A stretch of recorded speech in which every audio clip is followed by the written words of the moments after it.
So now, there are a lot of Web 2.0 consultants who make a lot of money. In fact, they make their livings on this kind of stuff. I'm going to try to save you all the time and all the money and go through it in the next 3 minutes, so bear with me. I started a website back in 2005 with a few friends of mine called Reddit.com. That's what you'd call a social news website. Basically, all that means is it's the democratic front page of the best stuff on the web. You find some interesting content, say a TED Talk, submit it to Reddit, and the community of your peers will vote it up if they like it, vote it down if they don't, and that creates the front page. It's always rising and falling, always changing. About 500,000 people visit every day. But this isn't about Reddit. This is actually about discovering new things that pop up on the web. Because over the last 4 years, we've seen all kinds of memes, all kinds of trends get born right on our front page. But this isn't even about Reddit itself. It's actually about humpback whales. Well, okay, technically it's actually about Greenpeace, which is an environmental organization that wanted to stop the Japanese government on their whaling campaign. These humpback whales were getting killed. They wanted to put an end to it. And one of the ways they wanted to do it was to put a tracking chip inside one of these humpback whales. But to really kind of personify the movement, they wanted to name it. So in true web fashion, they put together a poll where they had a bunch of very erudite, very thoughtful, cultured names. I believe this is the Farsi word for immortal. I think this means divine power of the ocean in a Polynesian language. And then there was this, Mr. Splashy Pants. And this was a special name. Mr. Pants, or Splashy to his friends, was very popular on the internet. In fact, someone on Reddit thought, oh, what a great thing, we should all vote this up. And you know, Redditors responded and all agreed. So the voting started, and we actually got behind it ourselves. We changed our logo for the day from the alien to a Splashy to sort of help the cause. And it wasn't long before other sites like Fark and Boing Boing and the rest of the internet started saying, yes, we love Splashy Pants. So it went from about 5%, which was when this meme started, to 70%. At the end of voting, which is pretty impressive, right? We won. Mr. Splashy Pants was chosen. Just kidding. Okay, so Greenpeace actually wasn't that crazy about it because they wanted one of their more thoughtful names to win.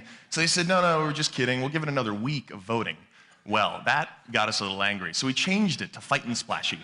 And the Reddit community really, and the rest of the internet rather, really got behind this. Facebook groups were getting created. Facebook applications were getting created. The idea was vote your conscience, vote for Mr. Splashy Pants. And people were putting up signs in the real world about this whale. And this is the final vote. When it all was cleared, 78% of the votes, and to give you an idea of the landslide, the next highest name pulled in 3, okay? So there was a clear lesson here, and that was that the internet loves Mr. Splashy Pants, which is obvious. It's a great name. Everyone wants to hear their news anchor say Mr. Splashy Pants. And I think that's what helped drive this. But what was cool was the repercussions now for Greenpeace was they created an entire marketing campaign around it. They sell Mr. Splashy Pants shirts and pins. They even created an e-card so you could send your friend a dancing Splashy. But what was even more important was the fact that they actually accomplished their mission. Japanese government called off their whaling expedition, mission accomplished. Greenpeace was thrilled, the whales were happy, that's a quote. And actually, Redditors in the internet community were happy to participate, but they weren't whale lovers. A few of them certainly were. But we're talking about a lot of people who were just really interested and really caught up in this great meme. And in fact, someone from Greenpeace came back on the site and thanked Reddit for their participation. But this wasn't really out of altruism. This was just out of interest in doing something cool. And this is kind of how the internet works. And this is that great big secret. Because the internet provides this level playing field. Your link is just as good as your link, which is just as good as my link. As long as we have a browser, anyone can get to any website, no matter how big a budget you have. That is, as long as we can keep net neutrality in place.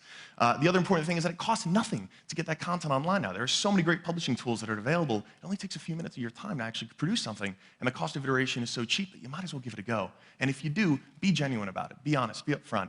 And one of the great lessons that Greenpeace actually learned was that it's okay to lose control. It's okay to take yourself a little less seriously, given that even though it's a very serious cause, you could ultimately achieve your final goal.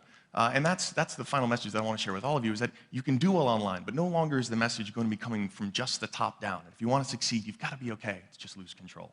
Thank you.